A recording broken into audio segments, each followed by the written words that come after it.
surprisingly easy geometric integral. We have this integral from 0 to infinity, 0.5 to the power g of x dx. If you don't know about the g of x, I will just give a slight brief introduction about g of x. So g of x uh, is also known as Floer function, and g of x. Uh, let's say we have some real number as x, and then g of x will return the greatest integer less than or equals to x. And by that, let's say if we have 1.9, so the greatest integer less than or equals to 1.9 is 1. Yeah, so g of 1.9 is 1. For 2, the greatest integer less than or equals to 2 is 2, so g of 2 is 2. For 1.1, it's 1. For 0.2, it's 0. And for 1.1, the greatest integer less than or equals to minus 1.1 is minus 2.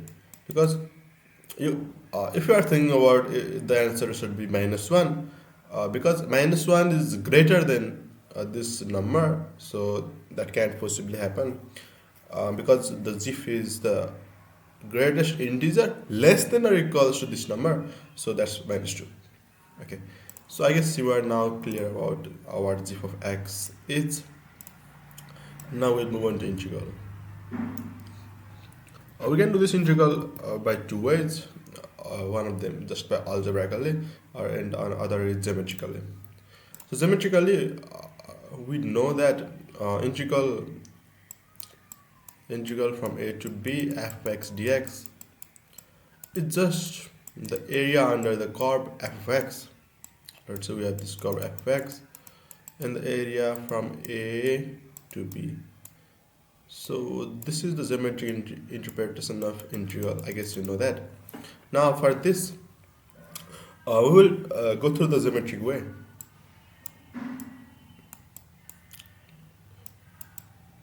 Yeah.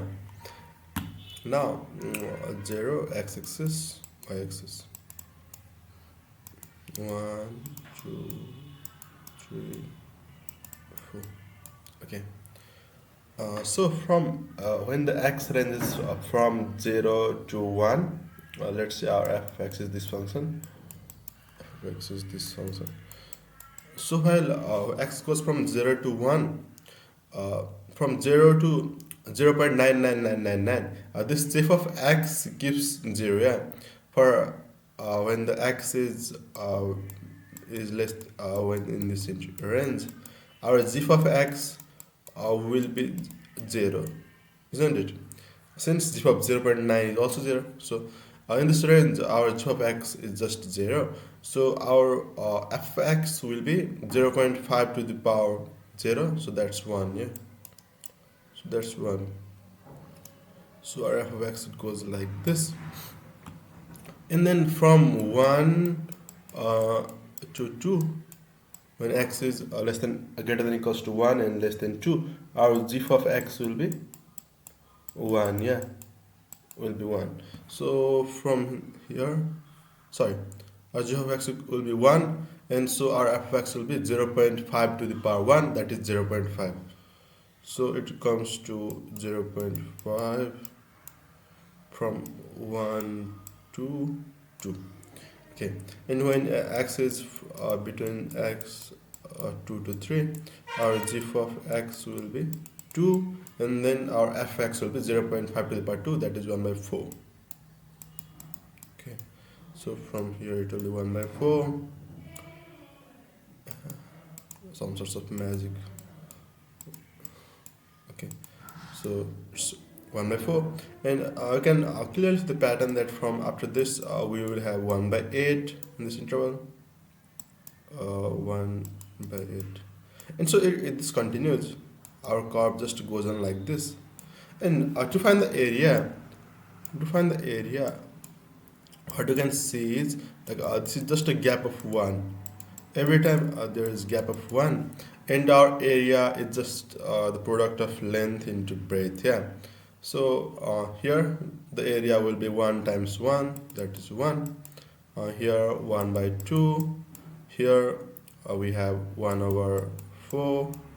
Here we have 1 over 8, 1 over 16th, and so on. So you can see that this is the area is just the sum from I equals to 0 to infinity, 0 to infinity, 0.5 to the power x.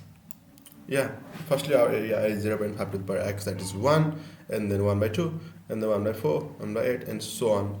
So we see that when we have like zif of x, all the inputs are zifed, and then in that case the integral is just equal to the sum.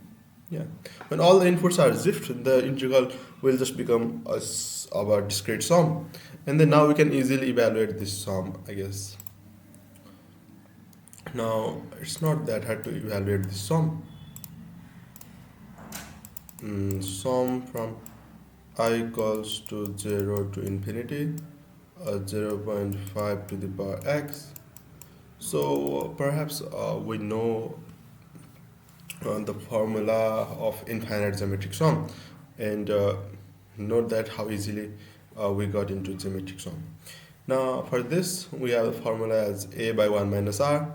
Our first term will be 0.5 to the power 0, that is 1, which is our a by 1 minus r. Yeah, a by 1 minus r is 0.5, so 1 by 1 minus 0.5, so this is equals to 1 by 0.5, so this is 2. Yeah, so this area is in fact 2, and this sum is 2, and this integral is also 2. This is how we solve this surprisingly easy geometric integral. Thanks for watching.